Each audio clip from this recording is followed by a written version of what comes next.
자, 오늘 이 말씀은 진정한 제자됨의 원리, 또 예수를 따르는 사람들의 조건이라고 할까요? 그런 말씀을 우리에게 주시는 말씀입니다. 그래서 이 제자와 무리의 비교 속에서 누가 제자가 되고 누가 무리가 되는가의 말씀을 이제 계속 이어가십니다. 성경 말씀에 예수님은 제자와 무리를 반드시 구별하셨다고 말씀하셨죠. 제자를 무리처럼, 무리를 제자처럼 대하지 않으셨어요. 그러니까 제자는 제자답게 대하시고 무리는 무리로 대하셨어요. 자, 그러나 예수님께서는 모든 무리들이 제자가 되시기를 원했어요.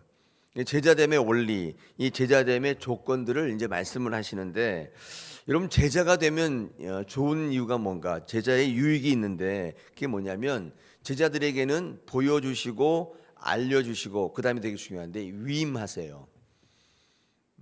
위임하세요. 무리들에게 보여주거나 그런 게 별로 없어요. 무리들은 그냥 자기의 눈을 가지고 보고 그러는 것이지 예수님께서 보여주시는 건 없다. 왜냐하면 무리들은 자기의 유익을 챙기기 위해서 따라다니는 사람들이고 자기의 목적이 있는 사람들이잖아요. 근데 제자는 예수님이 목적이기 때문에 그들에게는 예수님이 가시는 길을 보여주고 알려주시고 뿐만 아니라 예수님의 사역을 위임하신다는 것입니다. 여기서 위임하신다는 말의 의미가 뭐냐면요, 맡겨주신다는 것뿐만 아니라 그 일을 이룰 때에 감당할 수 있는 힘과 능력을 같이 주신다, 그 뜻입니다. 이게 위임이란 뜻이에요. 지금 대통령 권한 대행을 하고 있잖아요. 그럼 권한 대행만 하는 게 아니라 그 대통령의 권력도 같이 위임해 주는 거예요. 어떤 일을 맡긴다는 뜻은 사명만 주는 게 아니라 능력도 같이 주신다. 제자들은 어떤 사람이냐면 사명을 받아서 어깨가 무겁지만 대신에 능력을 가지고 있다. 하나님께서 그것을 위임해 주신다.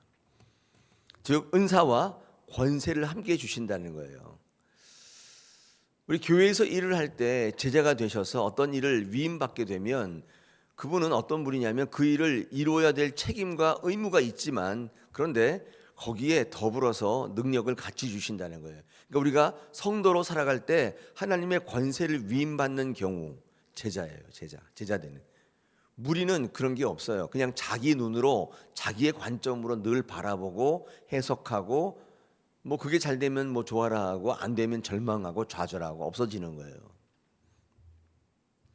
예수를 따르는 많은 무리들이 있었습니다. 그러나 예수를 따라다닌다고 해서 모두 제자가 되는 것은 아니라는 말씀이죠. 제자됨의 조건이 있는데 오늘 본문에는 어떻게 되어 있냐면 26절을 보시면 자기 부모와 처자와 형제와 자매와 또 자기 목숨까지도 미워해야만 제자가 될 수 있다, 이렇게 말씀하고 있습니다. 그럼 여기서 주목해야 될 말씀은 우리 이제 마태복음 10장에 똑같은 말씀이 나와 있거든요. 병행 본문이라고 하는데 좀 비교해 보면 마태와 누가가 좀 차이가 있습니다. 여기서 여러분 꼭 이렇게 동그라미를 쳐셔야 될 게 뭐냐면 처자에다 동그라미 치세요. 그 다음에 또 미워하다는 말에 동그라미 치셔야 돼요. 이게 다른 거예요. 다른 거. 마태와 누가와 다른데 이 두 가지가 다른데 이 두 가지 다른 점을 가지고 한번 말씀을 좀 나누겠습니다. 원래 이 미세오라고 하는 헬라어 이 미워하다는 말은요, 이 예수님께서 말씀한 그대로 적은 거예요. 그러니까 본문에 쓰일 때 미세오라고 하는 이 단어는 예수님이 했던 말씀을 그대로 적은 거예요. 미워하다는 뜻입니다. 그런데 마태복음 10장에 마태는 뭐라고 했냐면 미워하다고 하지 않고 더 사랑하면, 이렇게 바꿨어요. 표현을 좀 유화적인 표현으로 바꾼 거예요. 누가는 예수님의 조금 약간 심한 표현이죠. 내 목숨을 미워하다, 내 가족들을 미워하라, 약간 좀 심한 표현이잖아요. 이 표현을 그대로 옮긴 것은 철저하게 결단을 요구하시는 예수님의 의도를 그대로 전하기 위해서요. 근데 듣는 사람들은 조금 좀 무리가 있죠. 그렇게까지 하면서 내가 제자가 돼야 돼?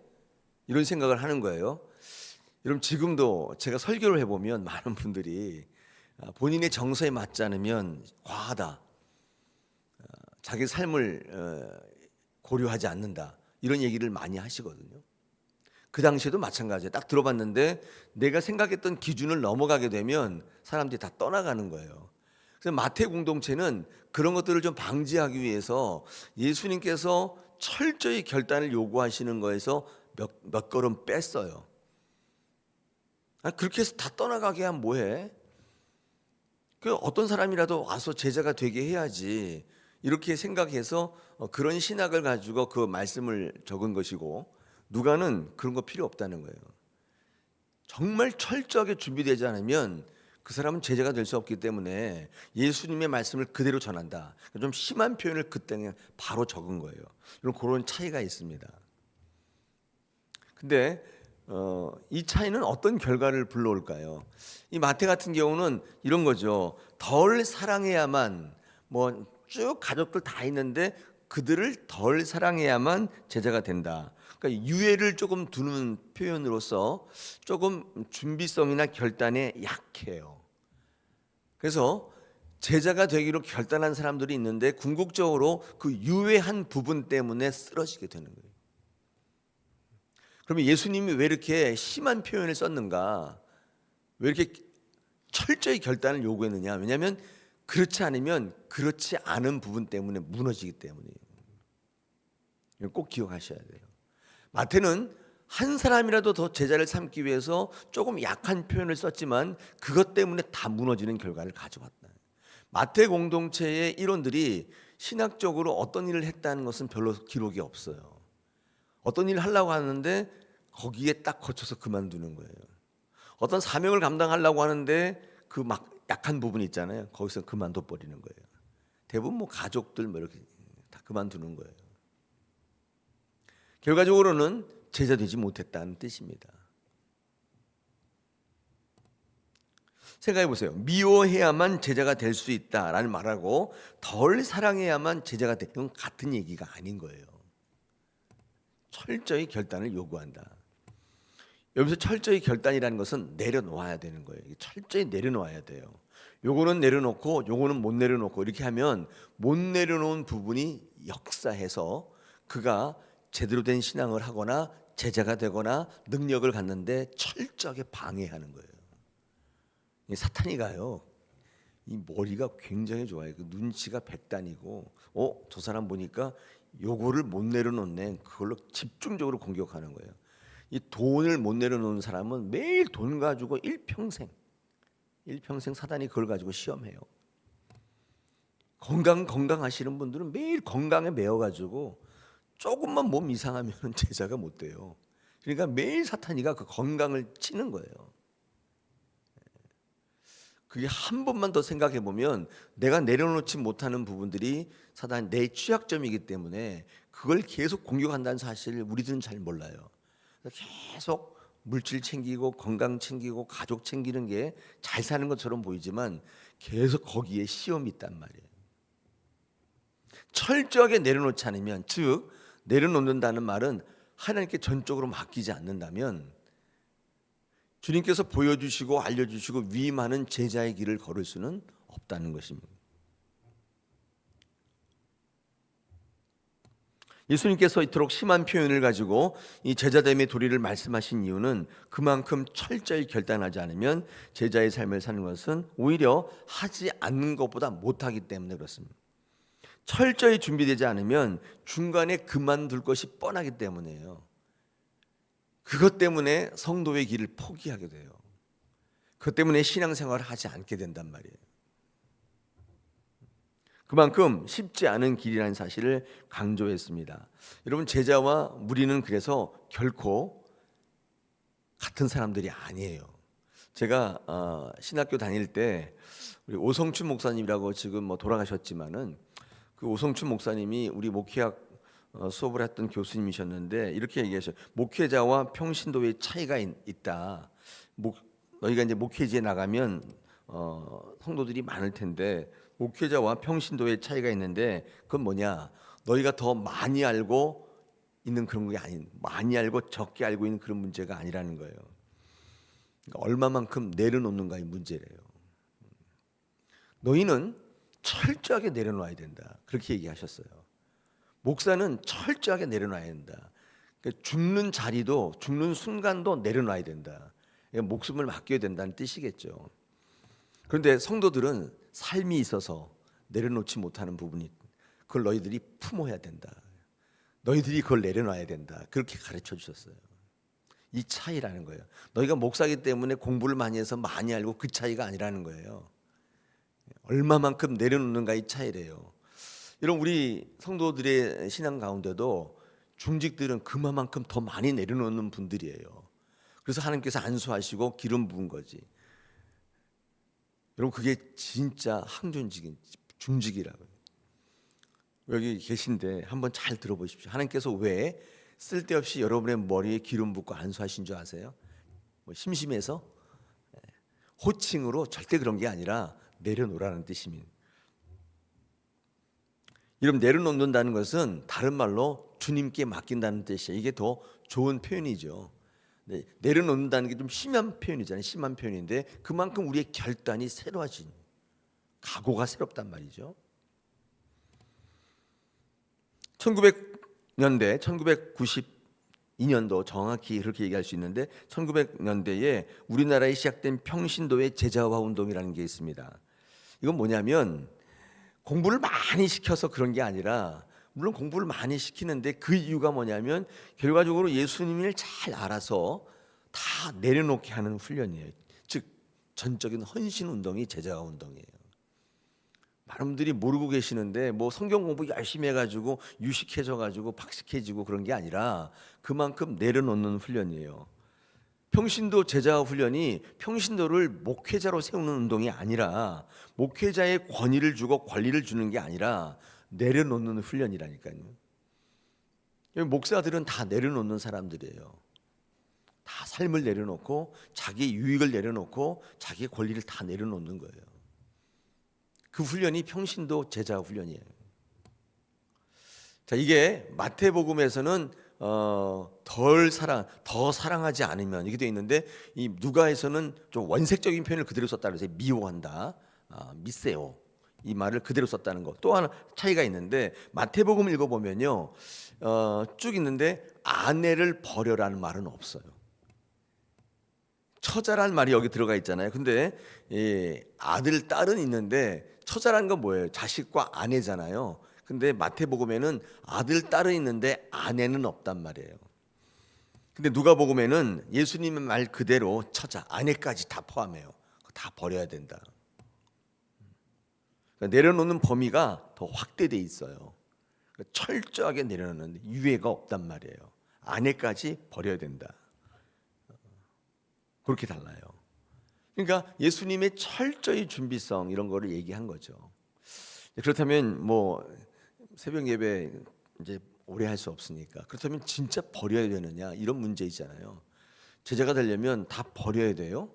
네. 이 오해하시는 분이 있어서 진짜 가족도 다 버리고 저자 다 버리고 뭐 이렇게 하겠다. 근데 그건 오해하신 거예요. 이게 그런 거 있잖아요. 성경에 있는 글자 그대로 지키느냐, 성경적 의미를 지키느냐, 요거의 차이가 있는데, 하나가 쓰여진 글자 그대로에서 영감을 받는다는 축자 영감이라고 하고요. 성경의 글자가 아니라 그 속에 있는 의미로서 영감을 받는다 해서 성경, 성서, 영감 이렇게 두 개 나눠져요. 어떤 분은 여기 있는 글자 그대로 버리라고 그랬으니까 버려, 다 버려, 가족 필요 없어, 아내까지 다 버려, 그런 사람도 있잖아요. 오해하신 거예요. 제가 그 하나의 일례로, 성경에는요 절대로 양자로 택일하라고 한 말이 없어요. 이거냐 이거냐 이렇게 택일하라고. 그러니까 A를 고를 거냐 B를 고를 거냐, 아니면 세상을 고를 거냐 신앙을 고를 거냐, 교회를 할 거냐, 뭐 이런 거 있잖아요. 이건 굉장히 어려운 문제예요. 어떻게 세상을 어떻게 버려? 우리가 거기서 먹고 사는 데인데. 신앙을 버릴 수는 없잖아요 또. 근데 그러니까 교회에서 자꾸 양자택일로 설교를 하게 되면 성도들은 굉장히 어려워요. 하나를 선택하면 하나가 없어지거든요. 근데 삶과 신앙은 전부 구원이 일어나는 자리거든요. 그래서 여기에 해답은 뭐냐면, 제가 늘 강조하는데 우선순위예요. 우선순위를 둬야 돼요. 가족의 중요성보다 예수의 제자의 중요성이 위에 있어야 된다는 뜻이에요. 얘를 버리란 뜻이, 가족이 필요 없다는 뜻이 아닙니다. 많은 분들이 이런 걸 오해하고 있는 것 같아요. 그래서 내가 차라리 교회를 가느니 내가 차라리 뭘 하겠다, 잘못 오해하신 거예요.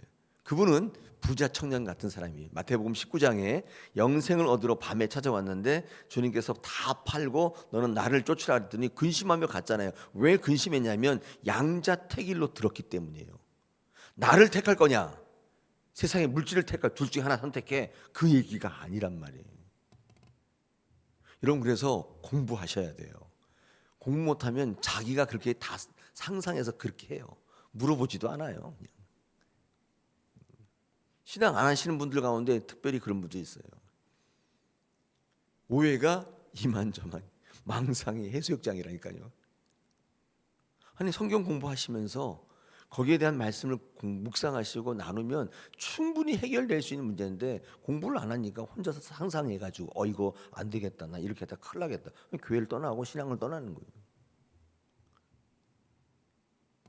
여러분, 그 뒤에 나오는 문제 있잖아요. 망대를 세우는 사람의 문제. 29절에 30절. 그다음에 전쟁을 하러 나가는 왕. 31절에 33절. 이런 사람들은 어떤 사람들의 전형이냐면 준비하지 않는 사람들의 모습이에요. 아니, 예산도 준비 안 하고 망대를 세웠는데 나중에 돈이 없어가지고 그만둬 버려요. 그래서 사람들이 중간에 그만뒀다가 혀를 찰 거 아니에요. 아유, 그게 뭐예요? 그거 아무것도 아니니까, 하지 않은 것만도 못하는 거잖아요. 준비하지 않은 자가 이렇게 중간에 그만둬 버린다는 뜻이에요. 여러분, 전쟁하러 나오는데 10,000명밖에 없어요. 저기 20,000명 갖고 나와요. 그러면 어떻게 해요? 세하려 봐야 될 거 아니에요, 병력 숫자를. 그래서 어떤 작전을 짜야 되는데 그것도 안 하고 덜컥 나갔다가 어떻게 돼요? 쫄딱 망하는 거겠죠. 그러니까 준비하지 않은 사람, 그런 모습이라는 것입니다. 여러분, 여기서 준비라는 것은 자기 것을 내려놓는 것인데 자꾸 자기 것을 내려놓으라고 그러잖아요. 자기를 내려놓지 않으면, 우리 33절 보십시오. 이렇게 망대와 전쟁에 나가는 왕의 비유를 한 다음에 자기의 소유를 버리지 않는 자는, 이렇게 돼 있잖아요. 이게 무슨 상관이냐? 여러분, 자기의 소유를 버린다는 말은 무슨 말이냐면 하나님께 맡긴다는 뜻이에요. 맡기지 않는 자는, 그렇게 바꾸시면 돼요. 제자는 철저히 하나님께 맡기는 사람들이에요. 그리고 34절과 35절에 소금 나와요. 소금. 이 소금이 어떻게 돼요? 이 맛을 잃으면은 무엇으로 짜게 하냐? 아무 데도 쓸데없다, 그런 뜻입니다. 이게 소금이라는 말을 다른 말로 하면 제자인 거예요. 어떤 것으로도 대체할 수 없는 존재예요. 그러므로 제자가 자기로 살아가면, 자기를 챙기기 시작하면 그 제자는 맛을 잃어버린, 아무 의미가 없는 사람들, 대체할 수가 없어서, 그런 제자는요 차라리 무리만도 못해가지고 다 버려지고 밟혀지고 그런다.